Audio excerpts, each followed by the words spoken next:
আসসালামু আলাইকুম রাহমাতুল্লাহি ওয়া বারাকাতুহু। সম্মানিত দর্শক মণ্ডলী, আশা করি আল্লাহর অশেষ মেহেরবানিতে আপনারা সকলে ভালো আছেন। যে যেখান থেকে আমার এই ভিডিওটি দেখছেন সকলকে জানাই আন্তরিক মোবারকবাদ। সম্মানিত দর্শক মণ্ডলী, আজ খুব গুরুত্বপূর্ণ বিষয় নিয়ে আপনাদের সামনে হাজির হয়েছি। বিষয়টি হলো, কেউ যদি স্বপ্নে পুকুর দেখে বা পুকুরে গোসল করতে দেখে তাহলে তার কি ব্যাখ্যা। আজকে এই বিষয়ে আপনাদের সামনে সংক্ষিপ্ত কিছু ব্যাখ্যা তুলে ধরার চেষ্টা করবো ইনশাআল্লাহ। সম্মানিত দর্শক মণ্ডলী, কেউ যদি স্বপ্নে পুকুর দেখে বা পুকুরে গোসল করতে দেখে তাহলে এটা তার কাজের ব্যাপারে উদাসীনতার প্রতি ইঙ্গিত করে। তার কাজের প্রতি উদাসীনতার প্রতি ইঙ্গিত করে, অর্থাৎ সে কাজের প্রতি অমনোযোগী, সে তার কর্মের প্রতি, তার যে দায়িত্ব আছে সেই দায়িত্বের প্রতি অমনোযোগী, গাফলতি ইঙ্গিত বোঝায়। সুতরাং কাজের প্রতি অমনোযোগী হওয়া, গাফলতি হওয়া এটা কোনো ভালো লক্ষণ নয়, এটা খুবই একটি খারাপ লক্ষণ। কারণ আল্লাহ তাআলা বলেন, যখন তোমরা নামাজ আদায় করে শেষ করে ফেলবে তখন তোমরা জমিনে ছড়িয়ে ছিটিয়ে পড়ো এবং মনোযোগের সাথে আমার রিজিকের অন্বেষণ করো।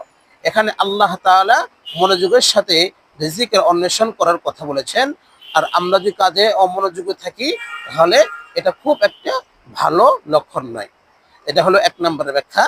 দুই নম্বরের ব্যাখ্যা হলো, স্বপ্নে যদি কেউ গোসল করতে দেখে তাহলে এর ব্যাখ্যা হলো যে তার আয়, উন্নতি, অগ্রগতি হতে চলেছে ইনশাআল্লাহ। আল্লাহ তাআলা তার উন্নতি বাড়িয়ে দিবেন, আল্লাহ তাআলা তার টাকা পয়সার ব্যবস্থা করে দিবেন। তার যদি ঋণ থাকে তাহলে আল্লাহ তাআলা সেই ঋণ পরিশোধের ব্যবস্থা করে দিবেন। আল্লাহ তাআলা তার ঘরে সাকিনা নাজিল করবেন, রহমত নাজিল করবেন, বরকত নাজিল করবেন ইত্যাদি।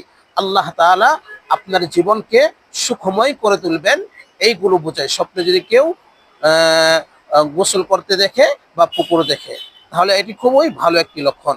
সুতরাং স্বপ্নে কেউ গোসল করতে দেখে বা পুকুর দেখে ঘাবড়াবেন না, এবং এর কারণে কোনো হুজুরের কাছেও যেতে হবে না, কোনো পীরের কাছেও যেতে হবে না। এটা খুবই ভালো লক্ষণ।